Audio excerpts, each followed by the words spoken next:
Da,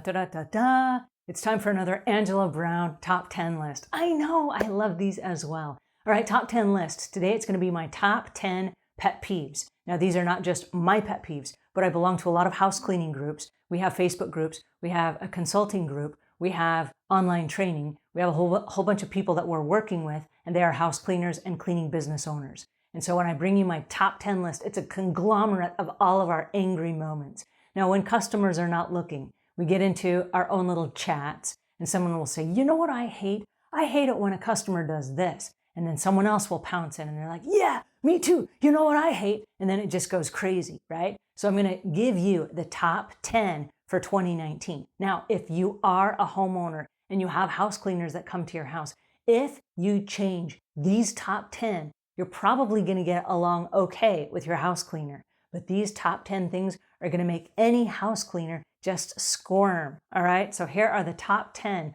pet peeves from house cleaners. All right. The first one on the list, and this is in no particular order. They're all equally weird. All right. One of them is a customer will reprice a job. So you get to a customer's house and you have a set price. And then the customer will say, oh, well, we didn't use the dining room this week, so I took $10 off your pay. Like, what are you thinking? You don't get to do that because you don't get to stop the process of dust falling in that room. Then when you come back to clean that room later on at a later date, it's only going to be that much dustier. So you don't get to change the pricing of a job based on your use or not use of that room. Okay. So if that room was included when the house cleaner bid the job, you need to still fork out that money and they still need to clean that room. Okay. So you don't get to reprice the job. All right. The next pet peeve is people working under your feet. Now, this is one of my personal pet peeves, but it bothers all of us. For example, let's say that I'm standing right now at a kitchen cupboard and I'm wiping the cupboard down and doing things, and someone comes in right behind me, and starts making a sandwich. All right, well, I don't know that they're there, or I'm aware that they're there, but I don't know exactly where they are because I'm focused right here in front of me.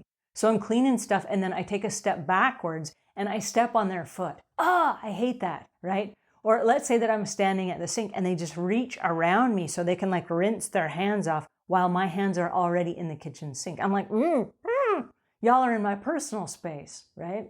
And so I don't like people right under my feet because they're making messes quicker than I can clean them up. And it makes me really nervous. Like, why are you right here? There's a whole house. Why are you in this exact same space that I'm in? And then if I step on their toes or I bump into them or whatever, I feel stupid. And I say something ill like, oh my gosh, I'm so sorry, I'm in your way. And then I try to like move out of the way and get my cleaning stuff and go to another room until they're done making their sandwich.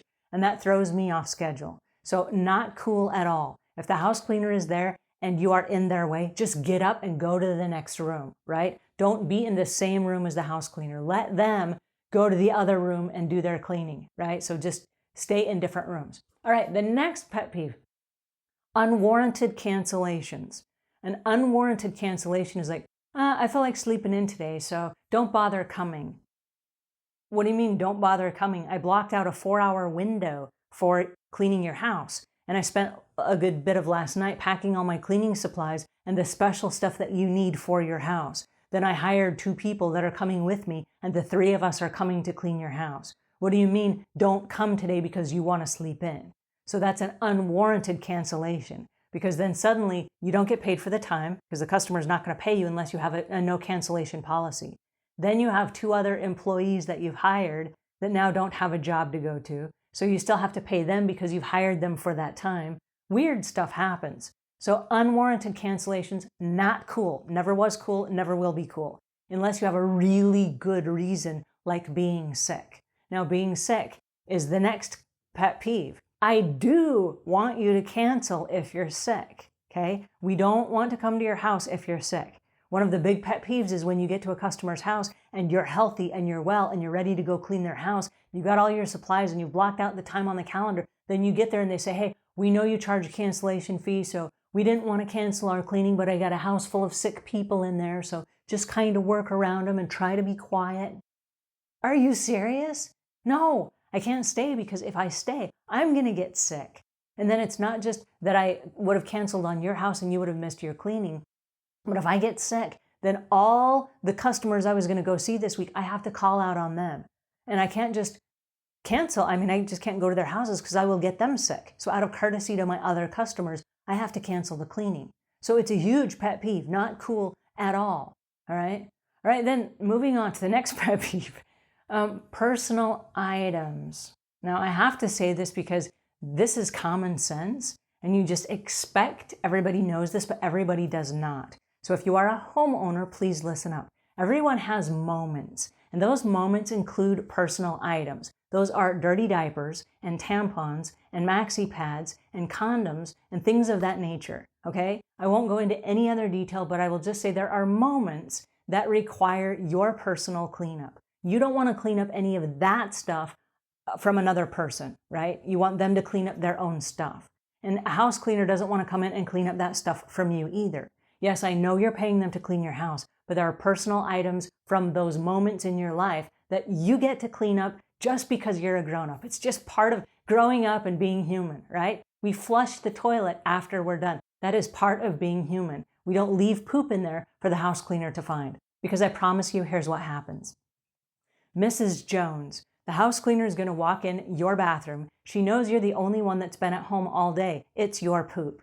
And so suddenly she's looking at you like, oh, that's Mrs. Jones' poop, right? She's just tagged that to you. She just made a weird association with you because you did not flush the toilet.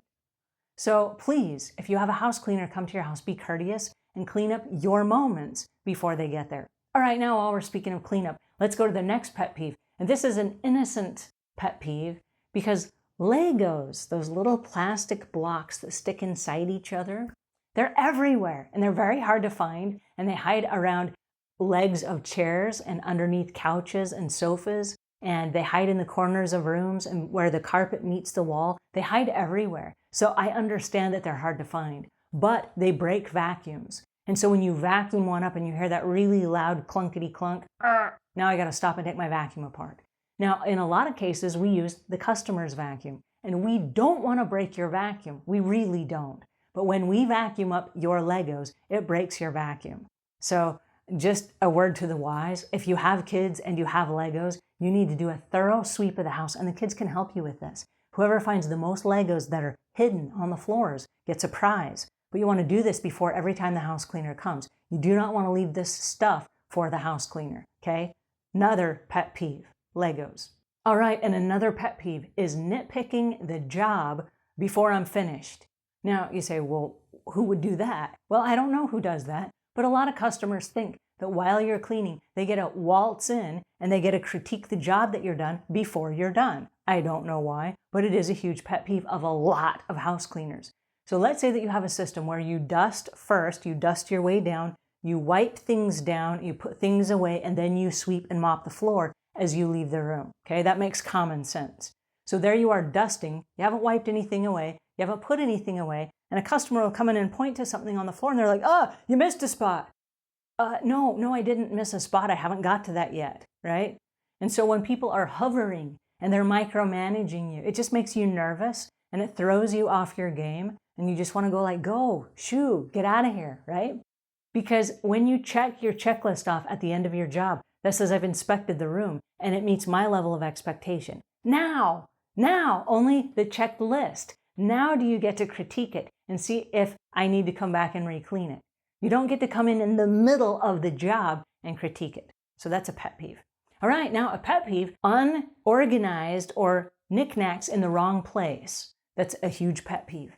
Okay, so what that means is there are a lot of little trinkets and gadgets and things that are important to people, but they're not important to the house cleaners. And when we look at them, we don't know that they're important to you. A lot of them have sentimental value.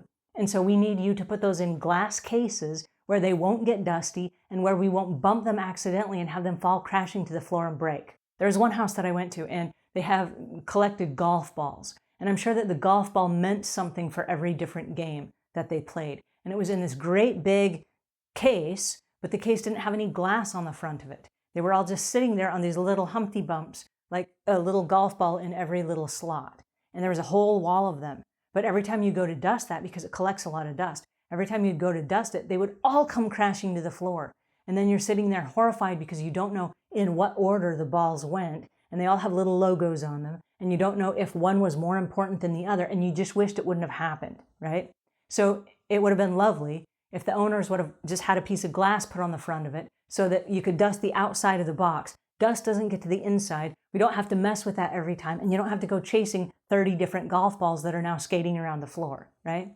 So it's little things like that. So knickknacks, please put your knickknacks away, protect your knickknacks, put them in glass shelves, put them in china cabinets, wherever you want to put them, but keep them away from the regular maintenance cleaning because we are moving fast through a house being productive and efficient. And if we bump that, they all go crashing to the floor. The next pet peeve, everybody hates it. Customers hate it. House cleaners hate it. And that's hair. And you go, hair? What? Everyone has hair. Yes, they do, and so do pets. And so house cleaners get called back. The number one reason they get called back is for hair. There will be like a hair on the bathroom floor, or there will be a hair behind the door. And then they have to come back and they have to re-clean. Well, guess what? We hate hair too. So we get to your house and there's all this dog hair, and you got hardwood floors and there are gobs of dog hair underneath your sofas and behind the doors, and you go in the bathroom and there's like lady hair and it's all over. Or there might be whisker, beard hair inside the sink. And people just leave it there and there's like, more hair. And you have to clean up all the hair before you can even start your regular cleaning. And so it just takes a bunch of extra time. And then if you start moving about dusting stuff, then the hair that you didn't clean up, then it goes flying all over and you just make a bigger mess. So you have to come in and you got to vacuum everything before you start cleaning. And that's a colossal waste of time. And you don't want to pay a house cleaner house cleaning prices to come in and vacuum up hair. That's something that you can do before they get there. So my recommendation is take responsibility for the hair in your house. And before the house cleaner comes, run over real quick with a vacuum all the things like the tile bathrooms or the hardwood floors where it's going to gob up and it's just going to like dance around and float into the next clean area. No, just hurry and vacuum it up, and then when the house cleaner gets there, they can focus on things like baseboards and blinds and all the stuff that you don't really want to clean. So a pet peeve, it's hair. Alrighty, so those are my top 10 pet peeves for 2019. I know they're horrible, right? But if you master these, you and your house cleaner are going to get along just fine. All right, now I want to start a conversation. So in the notes below, I want to hear what your pet peeves are. I want to hear if you're a house cleaner or if you're a homeowner, what are your pet peeves? If you found this helpful, please pass it on to a friend. And until we meet again, leave the world a cleaner place than when you found it.